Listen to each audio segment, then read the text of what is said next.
ದಶರಥ ಒಂದು ಒಳ್ಳೆಯ ದಿನ ನೋಡಿ ಬಾಲಕರಿಗೆ ಬ್ರಹ್ಮೋಪದೇಶ ಮಾಡಿಸಿ ಗುರುಕುಲಕ್ಕೆ ವಿದ್ಯಾಭ್ಯಾಸಕ್ಕಾಗಿ ಕಳುಹಿಸಿಕೊಟ್ಟ.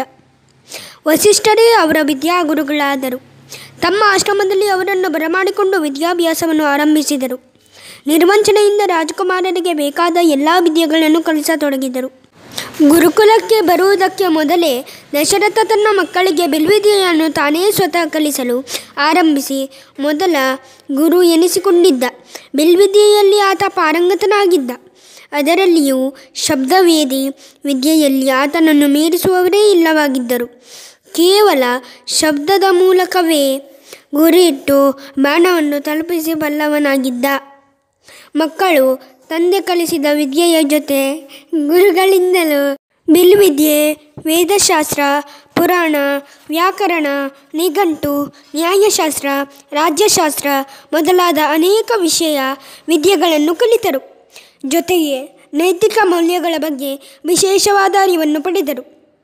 ಈ ರಾಜಕುಮಾರರ ವಿನಯ, ವಿಧೇಯತೆ, ಕಲಿಕೆಯ ಸಾಮರ್ಥ್ಯ, ಪ್ರತಿಭೆ, ಜಾಣ್ಮೆಗಳನ್ನು ಕಂಡು ಗುರುಗಳಾದ ವಸಿಷ್ಠರಿಗೆ ಅತಿಯಾದ ಸಂತೋಷವಾಯಿತು.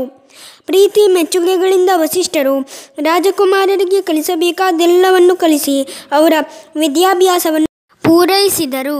ವಿದ್ಯಾಭ್ಯಾಸ ಮುಗಿದು ಸೋದರರು ಮನೆಗೆ ಮರಳುವ ಸಮಯ ಬಂತು. ಗುರುಗಳು ಅರಮನೆಗೆ ಸಂದೇಶ ಕಳಿಸಿದರು. ದಶರಥನಿಗೆ ಮಕ್ಕಳು ವಿದ್ಯಾಭ್ಯಾಸ ಮುಗಿಸಿ ಗುರುಗಳಿಂದ ಮನೆಗೆ ಮರಳುವ ಸುದ್ದಿ ಸಂತೋಷವನ್ನುಂಟು ಮಾಡಿತು. ತನ್ನ ಮಂತ್ರಿಯಾದ ಸುಮಂತ್ರನನ್ನು ಕರೆದು ಮಕ್ಕಳನ್ನು ಕರೆತರಲು ಹೇಳಿದ. ಸುಮಂತ್ರ ಅರಸನ ಮಾತಿನಂತೆ ವಸಿಷ್ಠರ ಆಶ್ರಮದತ್ತ ರಥವೇರಿ ಹೊರಟ. ಸುಮಂತ್ರ ವಸಿಷ್ಠರ ಆಶ್ರಮವನ್ನು ತಲುಪಿ ವಸಿಷ್ಠರನ್ನು ಕಂಡು ಗೌರವ ಸಲ್ಲಿಸಿದ. ವಸಿಷ್ಠರೊಡನೆ ದಶರಥನ ಆತನ ಕುಟುಂಬದ ಅರಮನೆಯಲ್ಲಿನ ಬಂಧು ಬಾಂಧವರ ಪ್ರಜೆಗಳ ಯೋಗಕ್ಷೇಮವನ್ನು ವಿಚಾರಿಸಿದರು. ರಾಮ, ಲಕ್ಷ್ಮಣ, ಭರತ, ಶತ್ರುಘ್ನನನ್ನು ಕರೆದು ಅರಮನೆಗೆ ಹೊರಡಬೇಕೆಂಬ ವಿಚಾರವನ್ನು ತಿಳಿಸಲು ಅವರು ಬಾಡಿ ಹೋದರು.